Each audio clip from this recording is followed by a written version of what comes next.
There are people in this world who can empty your spirit without ever raising their voice, without starting an argument, and without doing anything that seems harmful on the surface. You might not even notice what they're doing until you find yourself sitting in your car after spending time with them, feeling unusually tired, irritable, or somehow smaller than you were before. These people aren't always cruel in obvious ways. In fact, some of them smile a lot, seem helpful, and may even think of themselves as good friends. But over time, their presence leaves you depleted, uncertain, and strangely guilty for reasons you can't quite name. I remember when my friend Mark first told me about his coworker, Tyler.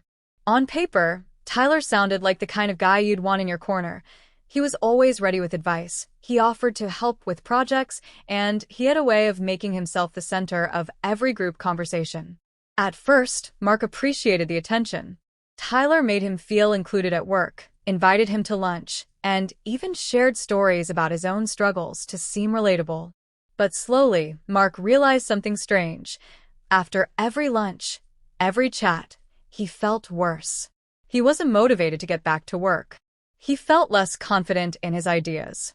And somehow, Tyler always managed to steer the conversation toward things that made Mark doubt himself, his career path, his relationships, even the way he dressed.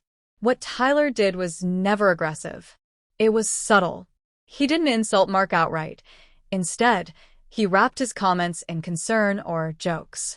If Mark mentioned he was thinking of applying for a promotion, Tyler would smile and say, "Oh, that's ambitious. You think you're ready for that level of stress?"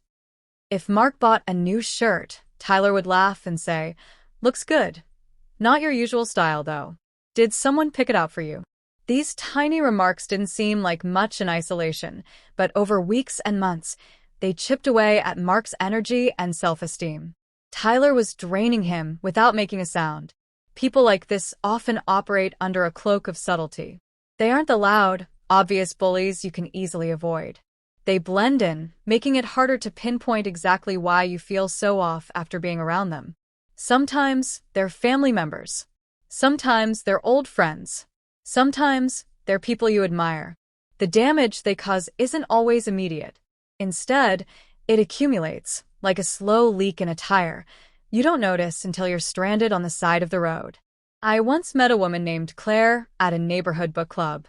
She was warm and engaging at first, the kind of person who always asked questions and seemed genuinely interested in your life. But over time, I began to notice her pattern. Whenever someone shared a personal success, she would respond with a story of her own, one that subtly overshadowed theirs. If you told her about a promotion, she'd tell you about a friend who got an even bigger one and how exhausting it was for them. If you talked about a new relationship, she'd recall a cousin who fell hard for someone only to be betrayed later, just to remind you to be careful. She wasn't openly negative, but her words always carried a quiet undertone of doubt and deflation. The truth is, people who drain you without making a sound often rely on three main tactics. They plant seeds of self-doubt, they make your victories feel smaller, and they redirect your focus toward their own needs or insecurities.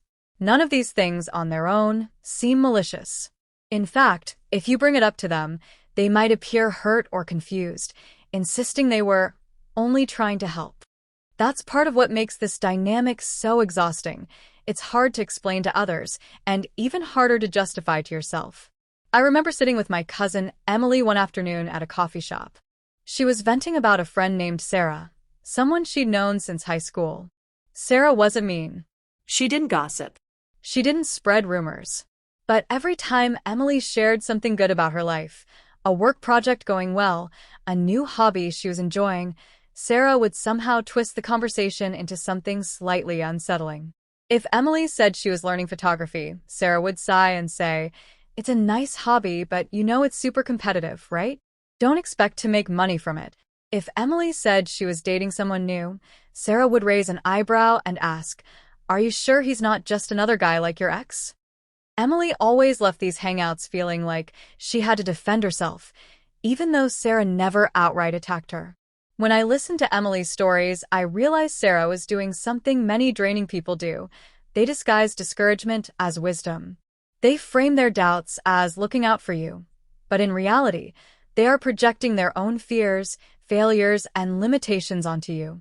They keep you from feeling too confident or too hopeful because your growth threatens their comfort zone. The people who drain you without making a sound are often not aware of how much damage they cause. Some do it out of habit. Some do it because they were raised around similar patterns and don't know a healthier way to interact. And yes, some do it intentionally because your light makes them uncomfortable. But regardless of the reason, the effect is the same. You leave them feeling smaller, more anxious, or less certain about your choices. So, how do you recognize them before they take too much from you? Pay attention to how you feel after spending time with someone. Do you feel lighter, more inspired, and encouraged? Or do you feel tense, second-guessing yourself, and strangely tired? Our bodies often pick up on the truth before our minds do. That lingering heaviness isn't just in your head. It's a sign that something in that dynamic is pulling energy out of you. Once you see the pattern, you have choices. You can limit your time with them. You can set boundaries around what you share. You can practice not absorbing their doubt as your truth. You can even confront them, though that's not always necessary or effective. What matters most is protecting your own mental and emotional reserves. You owe it to yourself to keep your inner space clear of unnecessary shadows. Life is too short to spend in the company of people who take without giving back, even if they do it quietly. The people you allow into your inner circle should help you grow, not quietly clip your wings. And while you can't always avoid every subtle drainer, you can choose to strengthen yourself so their presence no longer has the power to pull you down. Because at the end of the day, your energy is precious. And anyone who drains it without making a sound is still draining it. You deserve to spend that energy on people, places, and passions that make you feel alive.